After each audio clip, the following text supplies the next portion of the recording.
Sir ಯಾರು sir ಈ ಸತೀಶ್?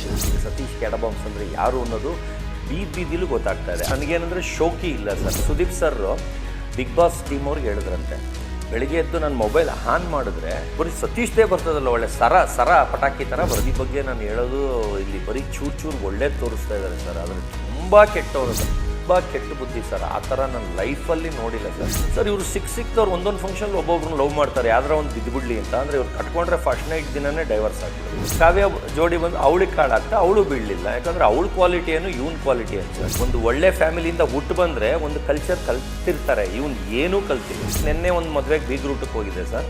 ನೀವು ಬಿಗ್ ಬಾಸ್ ಒಳಗಡೆಗಿಂತ ಇವಾಗ ಹೆವಿ ಸ್ಮಾರ್ಟ್ ಆಗಿದ್ದೀರಾ ಅಂತಂದರು. ನಾನು ನಂಬದವ್ರಿಗೆ ಪ್ರಾಣ ಕೊಡ್ತೀನಿ, ನನ್ನ ನಂಬದೇ ಇದ್ದವ್ರನ್ನ ಕೇರು ಮಾಡಲ್ಲ, ತಲೆನೂ ಕೆಡಿಸ್ಕೊಳ್ಳಲ್ಲ ಸರ್.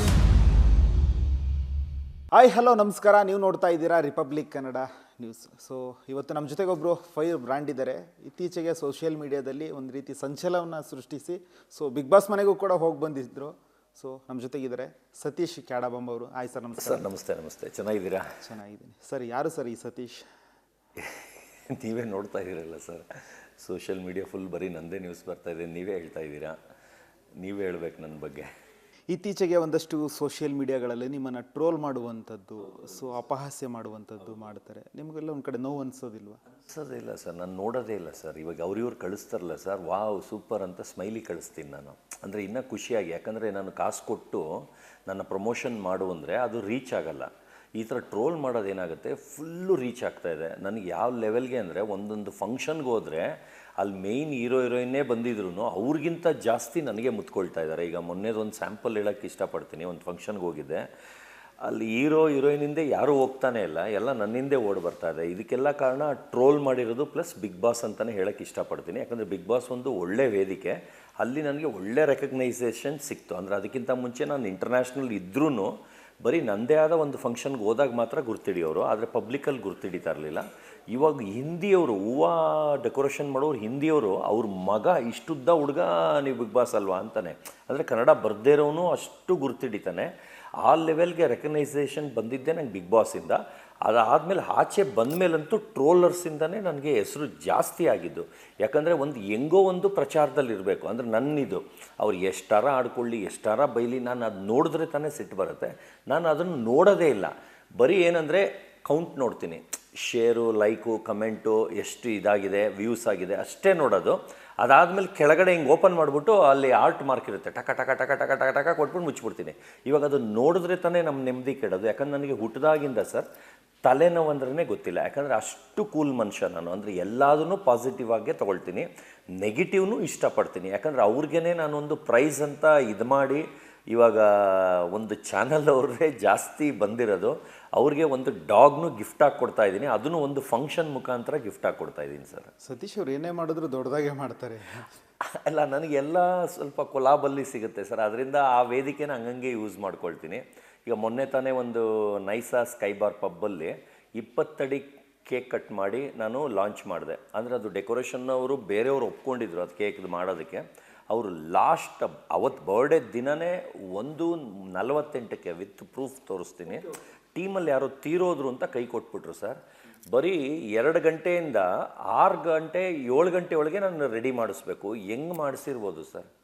ಬರೀ ಕೈ ಕೊಟ್ಬಿಟ್ರು. ಒರಿಜಿನಲಾಗಿ ಯಾರಿಗೆ ಮಾತಾಡಿದ್ದೆ ಅವ್ರು ಕೈ ಕೊಟ್ಟರು. ಅಂದರೆ ಕಾರಣ ರಿಯಲ್ ಇರ್ಬೋದು, ಯಾಕಂದರೆ ರಿಯಲ್ ಇತ್ತೋ ಇಲ್ಲ ಕೇಕ್ ಸೈಜ್ ನೋಡಿ ಗಾಬರಿ ಬಿದ್ದುಬಿಟ್ರೋ, ನಮ್ಮ ಕೈಲಿ ಆಗುತ್ತೋ ಇಲ್ವೋ ಅಂತ ಲಾಸ್ಟ್ ಮೂಮೆಂಟಲ್ಲಿ ಅವರು ಹಿಂದೆ ಹೋದ್ರು, ಅದು ಗೊತ್ತಿಲ್ಲ.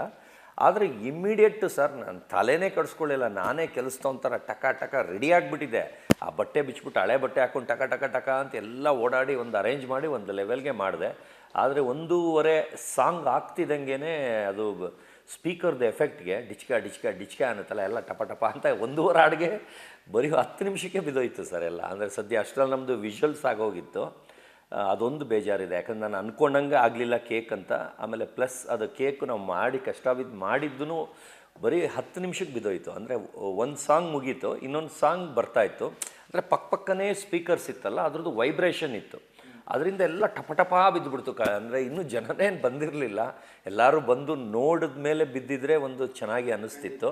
ಬರೋಕ್ಕಿಂತ ಮುಂಚೆ ಬಿದ್ದೋಯ್ತು. ಆದರೆ ನಮ್ಮ ಕ್ಯಾಮ್ರಾಮನ್ ವಿಡಿಯೋ ಮಾಡ್ಕೊಂಬಿಟ್ಟಿದ್ದ, ಸಾಕು ಬಿಡಿ ನಮ್ಮ ಹತ್ರ ಇದೆಯಲ್ಲ ಅಂದ್ಬಿಟ್ಟು ಸುಮ್ಮನಾಗೋದು. First of all belated happy birthday ನಿಮಗೆ. ಥ್ಯಾಂಕ್ ಯು ಖುಷಿಯಾಗಿರಿ. ನೋಡಿ, ಬಿಗ್ ಬಾಸ್ ಮನೆಯಿಂದ ಬಂದು 1 ವಾರ ಆಗಿದೆ, ಅಂದರೆ ಮೀನ್ಸ್ 4 ವಾರ ಆಗಿದೆ. ಹೌದು. ಸೊ 4 ವಾರ ಆದರೂ ಕೂಡ ನೀವು ಇವತ್ತಿನೂ ಆಚೆಗೆ ಬಂದಿದ್ದೀರಿ ಅನ್ನೋ ರೀತಿ ಒಂದು ರೀತಿ ಇದು ಇದೆ ನಿಮಗೆ. ಅದ್ರ ಜೊತೆಗೆ ಸಿಕ್ಕಾಪಟ್ಟೆ ನಿಮ್ಮ ಕಾಲ್ ಶೀಟ್ ಸಿಗೋದೇ ಕಷ್ಟ, ಯಾಕಂದ್ರೆ ಸ್ಟಾರ್ ನಟರ್ ಕಾಲ್ ಶೀಟ್ ಸಿಗೋದು, ನಿಮ್ಮ ಕಾಲ್ ಶೀಟ್ ಸಿಗೋದಿಲ್ಲ ಎನ್ನುವಂಥದ್ದು ಹೊರಗಡೆ ಚರ್ಚೆ ಆಗ್ತಿದೆ.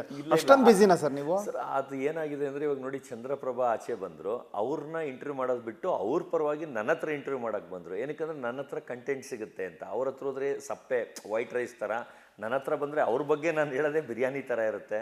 ಅಂದರೆ ನಂದು ರೀಲ್ಸ್ ಎಲ್ಲ ಚೆನ್ನಾಗಿ ಓಡ್ತಾ ಇದೆ, ನ್ಯೂಸ್ ಎಲ್ಲ ಚೆನ್ನಾಗಿ ಓಡ್ತಿದೆ ಅಂತ ಅವ್ರನ್ನ ಮಾಡೋ ಕಡೆ ಬಿಟ್ಟು ಅವ್ರ ಪರವಾಗಿ, ಅಂದರೆ ಅವ್ರ ವಿಷಯ ಕೇಳಕ್ಕೆ ನನ್ನ ಹತ್ರ ಬಂದು ಇಂಟರ್ವ್ಯೂ ಮಾಡ್ತಾ ಇದ್ದಾರೆ.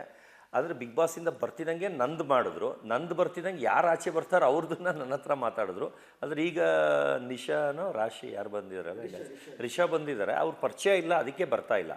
ಅವರು ಒಳಗಿದ್ದಾಗ ಏನಾದ್ರು ಬಂದಿದ್ರೆ ಅವ್ರ ಪರವಾಗೂ ನನಗೆ ಬರೋರೇನೋ ಆ ಥರ. ಆದರೆ ಒಂದು 143 ಚಾನಲ್ ಆಯಿತು ಸರ್, ಇವಾಗ 144ನೇ ಚಾನಲ್ ಸರ್. ಅಂದರೆ ನಾನು ಇಂಟರ್ವ್ಯೂ ಕೊಡ್ತಾ ಇರೋದು. ಅಂದರೆ ಅದನ್ನು ಎತ್ಕೊಂಡು ಟ್ರೋಲ್ ಮಾಡಿ ನನಗೆ ಗೊತ್ತಿರೋ 1000 ಆಗಿಬಿಟ್ಟಿರ್ಬೇಕು. ಯಾಕಂದರೆ ಕಾಮಿಡಿ ಥರ ಏನೇನೋ ಹಾಕ್ಕೊಂಡು, ಏನೋ ಡಾಂಕಿ ಅಂತೆಲ್ಲ ಹಾಕ್ಕೊಂಡು ನನಗೆ ನಮ್ಮ ಅಪ್ಪಂದೇನು ಹೋಗುತ್ತೆ. ನನಗೆ ಕಾಸು ಕೊಟ್ಟಂತೂ ಮಾಡಿಸ್ಕೊಳ್ತಾ ಇಲ್ಲ, ಬಿಟ್ಟು ಪಬ್ಲಿಸಿಟಿ ಮಾಡ್ತಾಯಿದ್ದಾರೆ.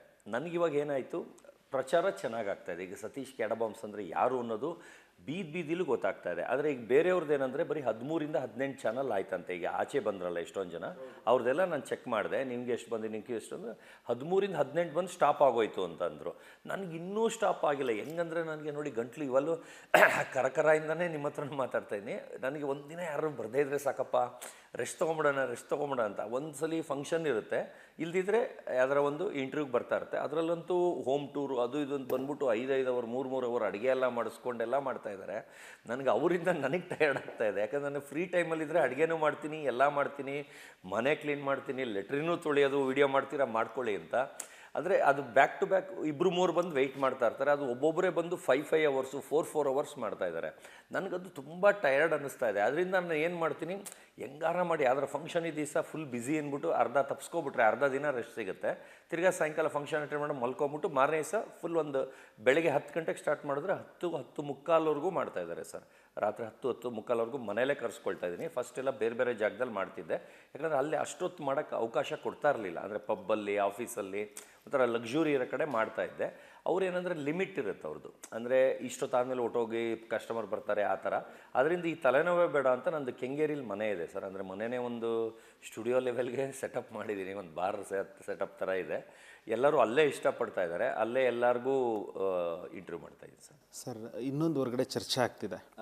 ಸತೀಶ್ ಅವರು ಬಾಯಿ ಬಿಟ್ಟರೆ ಬರೀ ಸುಳ್ಳೆಲ್ಲ ಹಸಿ ಸುಳ್ಳು ಹೇಳ್ತಾರೆ ಎನ್ನುವಂಥದ್ದು. ಯಾಕಂತ ಹೇಳಿದ್ರೆ 100 ಕೋಟಿ ನಾಯಿ ಇರ್ಲಿಕ್ಕೆ ಸಾಧ್ಯನಾ ಎನ್ನುವಂಥದ್ದು ಒಂದು ಬಹುದೊಡ್ಡ ಪ್ರಶ್ನೆ ಆಗ್ತಾ ಇದೆ. ನಿಜನಾ ಸರ್, 100 ಕೋಟಿ ನಾಯಿ? ಈಗ ಪರ್ಚೇಸ್ ಅಂತ ಹೇಳಿದಿನ, ವರ್ತ್ ಅಂತ ಹೇಳಿದಿನ ಸರ್? ಪರ್ಚೇಸ್ಗೂ ವರ್ತ್ಗೂ ಆ ಜನಗಳಿಗೆ ಡಿಫ್ರೆನ್ಸ್ ಗೊತ್ತಾ ಅಂತ ಅವ್ರಿಗೆ ಕ್ವಶನ್ ಕೇಳ್ತಾ ಇದ್ದೀನಿ ಸರ್. ಅಲ್ಲ, ನಿಮಗೆ ಆನ್ಸರ್ ಅಲ್ಲ, ಖಂಡಿತ ನಿಜ. ಯಾಕಂದ್ರೆ ಜನರ ಪ್ರಶ್ನೆ ಅದು. ನನ್ನ ನಾಯಿ ನನ್ನಿಷ್ಟ ಸರ್. ನಾನು ಅದನ್ನ 100 ಕೋಟಿಗಾರ ಸೇಲ್ಗಿಡ್ತೀನಿ, 150 ಕೋಟಿಗಾರ ಸೇಲ್ಗಿಡ್ತೀನಿ, ಅದು ನನ್ನಿಷ್ಟ. ನನ್ನ ನಾಯಿ ನನ್ನಿಷ್ಟ ಸರ್. ಅರ್ಥ ಆಯ್ತಾ? ಖಂಡಿತ ಸರ್, ಹೇಳಿ. ಅಷ್ಟೇ.